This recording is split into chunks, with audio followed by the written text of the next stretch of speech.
तो ये जो इमाम महदी के साथी हैं अल्हम्दुलिल्लाह ये जमा हो रहे हैं। तो ये जो 313 साथी हैं जिनको फिर कोई फितना नहीं पहुंच सकेगा, जिनको पहले वाले उनको पहुंच नहीं सकेंगे और बाद वाले उनको पाएंगे नहीं, और वो लोग जो बहादुर लोग होंगे, जो किसी से डरेंगे नहीं, किसी की खुशामद में नहीं आएंगे, ना किसी के देने से खुश होंगे, ना किसी चीज़ के छिन जाने से डरेंगे, उन साथियों को अल्लाह ताला अल्हम्दुलिल्लाह इमाम महदी के गिर्द जमा कर रहा है। अल्लाह ताला ने बोनस सेल लगा दी है, पूरी उम्मत के सामने एक हक़ सामने आ गया है कि भाई जिसको तौफीक है, जो ये ओपन सेल एक ओपन सीक्रेट है, हर एक के सामने पड़ा हुआ है, ये हक़ है, जिसको चाहिए आकर ले लो। लूट सेल लगी हुई है, कोई इसकी प्राइस नहीं है अल्लाह ताला की रहमत की कि जिसको चाहिए आकर ले ले। लेकिन अगर इस बोनस और लूट सेल को भी आके कोई नहीं लेता, इस मुफ्त की रहमत को, और इमाम महदी के अवलीन साथियों में शामिल होकर अफजल शुहदा और फितनों से पाक लोगों में शामिल नहीं होना चाहता, तो उसकी अपनी बदकिस्मती है। और बाज़ तो बदनसीब ऐसे हैं कि अबू लहब की तरह गालियाँ देते हैं कि जैसे अबू लहब ने कहा था कि तब्बा का या मोहम्मद नऊज़ुबिल्लाहि मिन ज़ालिक, तो अल्लाह ताला ने ख़ुद जवाब दिया था कि तब्बत यदा अबी लहब, अबू लहब तू तबाह हो जा, तेरे हाथ टूटे।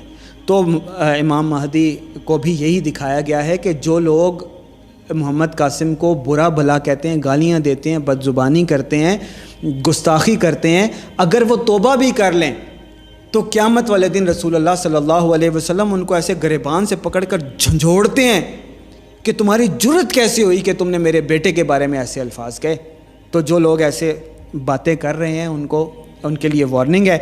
और बाकी जो लोग इंतज़ार में हैं वह फ़ौरन इस्तिखारा करें, इस लूट सेल में शामिल हो जाएं, इमाम महदी के साथियों में शामिल हो जाएं, फिर ना कहना कि ख़बर ना हुई।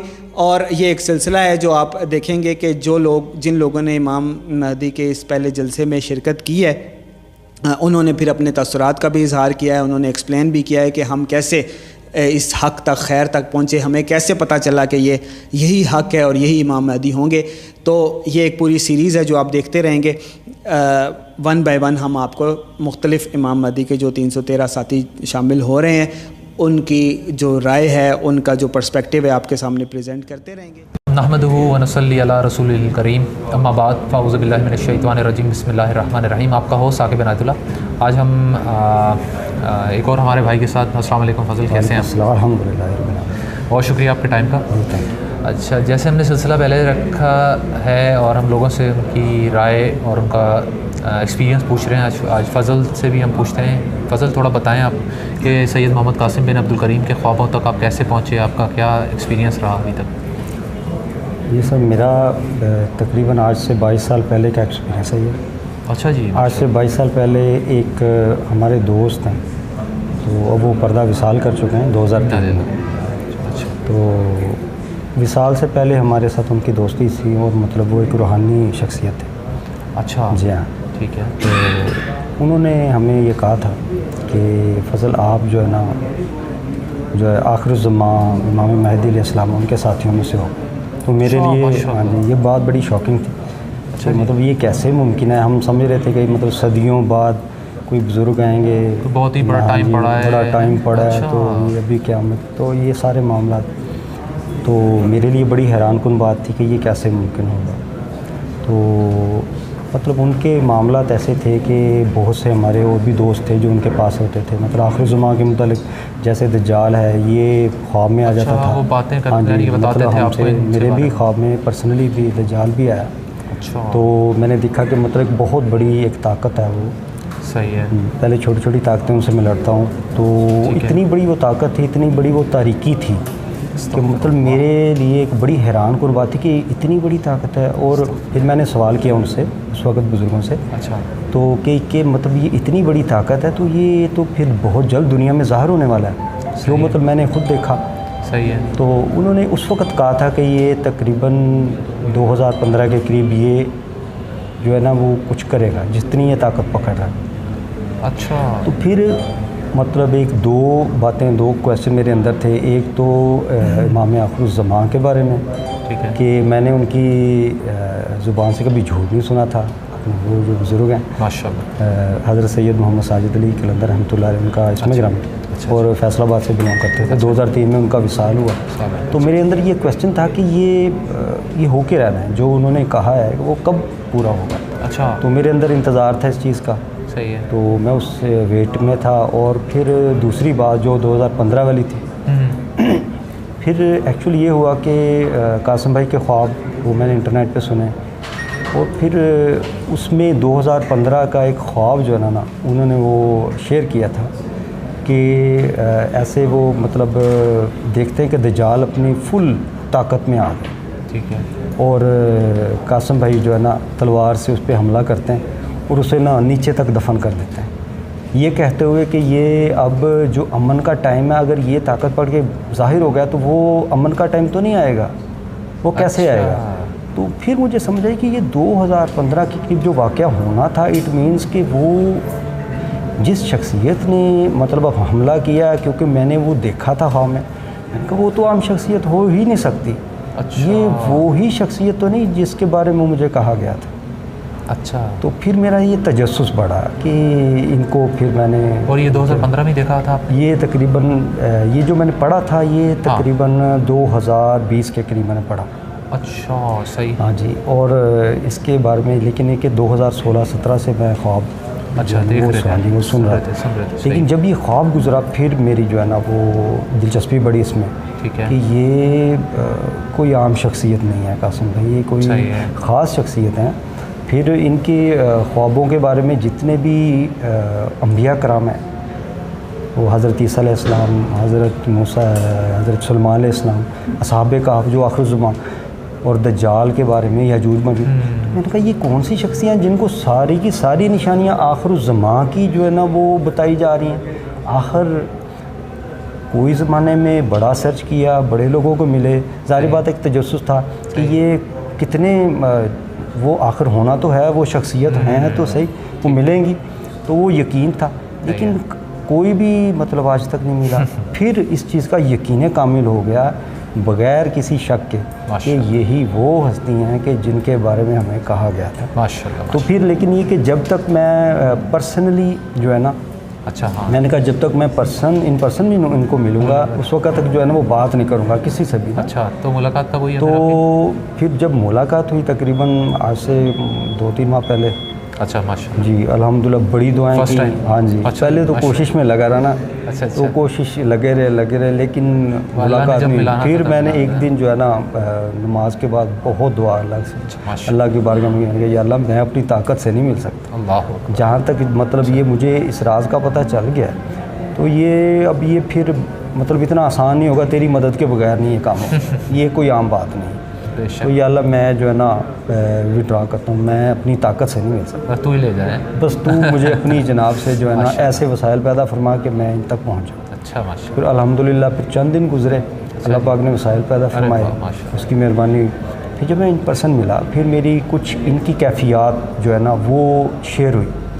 पहली कैफियत जो है ना अल्हम्दुलिल्लाह अल्लाह करीम का बेशुमार शुक्र फ़ज़ल व करम, हज़ूर नबी करीम अलैहिस्सलाम की ज़ियारत बासादत। अच्छा, अल्हम्दुलिल्लाह वो हमें हुई।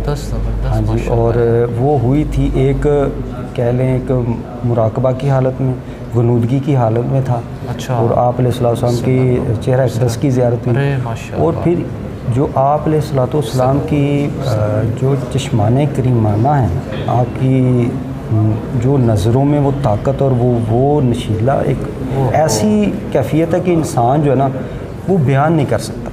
तो वो आज से तकरीबन कह लें आपके 20-25 साल पहले की ये बात है। वो आज भी जब सामने कैफियत आती है ना तो जिस्म रूह कांप जाता है। तो जब कासिम भाई आपने एक ख्वाब जो शेयर किया ना कि हुज़ूर नबी करीम सल्लल्लाहु अलैहि वसल्लम की आँखों में जैसे कायनात समा गई है, हाँ, तो वो मैंने कहा कि ये वही कैफियत है, वही बात है, ये वो हक़ है जो कि जिसको अल्लाह ने दिखाया है वो ही बयान कर सकता है, कोई दूसरा पर्सन नहीं बयान कर सकता अपनी तरफ से। तो ये वो एक हकीकत है जो कि अपनी जगह पे अल्लाह पाक ही दिखा सकता है। बेशक यार, बहुत ज़बरदस्त आपने तो ये अल्हम्दुलिल्लाह ये वो कैफियत है ना जी। इसके बारे में ना फिर मुझे किसी से पूछना पड़ा कि ये क्या, क्योंकि वो एक चीज़ आप पे वो वारिद होती है। दूसरी बात जो अहम तरीन बात है वो है कि अल्लाह पाक अज़्ज़ा वजल के दीदार के बारे में। सही है। वो एक मुशाहदा अल्लाह पाक की ख़ास करम नवाजियों में से, बेशुमार फजल करम उसकी बहारों में से अता हुआ। अच्छा। वो जो एक कैफियत बयान की गई, कासिम भाई ने बयान की, उस चीज़ का वो सेम जो है ना, अल्हम्दुलिल्लाह उस चीज़ से एक फ़ीलिंग फ़ील हुई कि ये वही इंसान कर सकता है बात जो इस फीलिंग से गुज़रा है। अच्छा। तो ये अल्लाह पाक की मेहरबानी है अल्हम्दुलिल्लाह। मुझे मेरे जितने भी दोस्त अहबाब हैं, रिलेटिव्स हैं, तो मैंने तो बरमला उनको कहा है कि आप एक सेकंड की देर ना करें, एक सेकंड की देर ना करें, मत सोचें, हाँ देखें। अंधी तकलीद का तो इस्लाम में नहीं है। हाँ। ये कहा गया आप देखें, फ़ौरन रद्द ना करें, सोचें समझें ज़रूर। अगर आपको एक बिलफर्ज आपको पता है कि मतलब आप देख रहे हैं कि इसमें कोई रद्द करने वाली चीज़ है, गैर शरई बात है, रद्द करें। आपको शरअ ने, शरीयत ने उसका हुक्म दिया है, आप उस बेस पे रद्द कर सकते हैं। जब शरीयत ने रद्द नहीं किया, वो सिर्फ यही बताते हैं कि शिरक से बचो। बिल्कुल सही है। कासिम भाई की जो ख़ास बात यानी कि जिसने बहुत ज़्यादा अट्रैक्ट किया वो है शिरक से इज्तनाब। हम पहले इतना गौर नहीं करते थे, बचने की कोशिश करते, क्योंकि तमाम अंबिया का यही एक लेसन है, शिरक से बचो। तो लेकिन जब कासिम भाई ने इसको डिफ़ाइन किया, फिर अंदाज़ा हुआ कि ये कितना बारीक काम है, मख्फी है ना, ये मख्फी है। तो ये वही इस्लाम है जो कि रोज़े अव्वल से, जो कि जब भी ये निशात सानिया से शुरू हुआ था, ये वही इस्लाम है। और ये वो रियल इस्लाम है जिसके लिए इनको चुना गया है। बिल्कुल सही है। बिल्कुल बहुत ज़बरदस्त आपने, यानी कि बहुत अच्छा माशाल्लाह अल्लाह ताला ने आप पे अपना करम किया और बड़ी यूनिक एक तरह से, वो मैं कहूँगा। बस आखिर में बस बाकी तो सारे आपने सवालों का जवाब दे ही दिए। आखिर में लोगों को क्या पैगाम है आपका? मेरा एक ही पैगाम है कि बग़ैर किसी तरद्दुद के, बग़ैर किसी ताख़ीर के अपना टाइम वेस्ट ना करें। अल्लाह की तरफ से जो एक इशारा मिल रहा है, जो एक रास्ता मिल रहा है, उस रास्ते को फ़ौरन अपनाएं। क्योंकि जो चीज़ शुबहात में होती है, हम शुबहात में, ये शरअ कहती है, शरीयत कहती है कि शुबहात वाली चीज़ को छोड़ दें, तो शुबहात तो है ही नहीं, ये है ही तालीमात। फिर आप शख्सियत को देखें 40 साल तक हुज़ूर नबी करीम अलैहिस्सलाम आपको सादिक़ व अमीन का लक़ब अता फरमाया गया। आप देखें कि ये इंसान जो बात कर रहा है वो सादिक़ अमीन भी लगता है कहीं से। आप पर्सनली उसके किरदार को देखें। मैं पर्सनली जब मिला हूँ, मेरा शक पहले भी शक नहीं था, लेकिन जो मुशाहदे में चीज़ आ गई उसका कामिल यकीन कभी हो जाता है ना उसमें, और अल्लाह ताला जो है दिल को मजबूती दे देता है। और जारी बात है, आप माशाल्लाह मिले हैं और मेरी भी फ़र्स्ट टाइम मुलाकात कासिम भाई से हो चुकी है अभी। तो लोगों के बयान करता जो उनके अंदर शख्सियत के अंदर जो उनकी चीज़ें हैं, कोई शो ऑफ शख्सियत नहीं है, वो अपने आप को कोई प्रेजेंट ही नहीं करते। अगर कोई बंदा झूठ बोलने के लिए, कुछ झूठ क्यों बोलता है इंसान, कोई चीज़ गेन करने के लिए बोलता है ना, स्टेटस को गेन करने के लिए, पैसा गेन करने के लिए, कोई दुनियावी चीज़ को, तो वो दुनियावी, तो फिर वो लिबादा उड़ के आता है ना। जो हम देखते रहे हैं, जितने भी मलून आए हैं जिन्होंने दावा किया है, कोई भी बड़ा दावा किया, तो आप देखें दाढ़ियाँ रखी, पगड़ी पहनी, यानी कि सारा वो दीनी लिबादा उड़ के आए। तो ये तो शख्स कोई दावा कर ही नहीं रहा और अपनी शख्सियत से भी नहीं दिखा रहा कि मैं कुछ हूँ। वो सब हमेशा माशाल्लाह वो यही बात करते हैं कि हर चीज़ जो है अल्लाह के फजल से ही है। और नबी करीम सल्लल्लाहु अलैहि वसल्लम जो ख़ातमुन नबिय्यीन है, उन्हीं के सारी जो है सीरत का ये सारा जो है मज़हर है और उसी को फॉलो करना है हमें। तो बहुत शुक्रिया आपके टाइम का, बहुत शुक्रिया, जज़ाकुमुल्लाह खैर। अस्सलाम वालेकुम।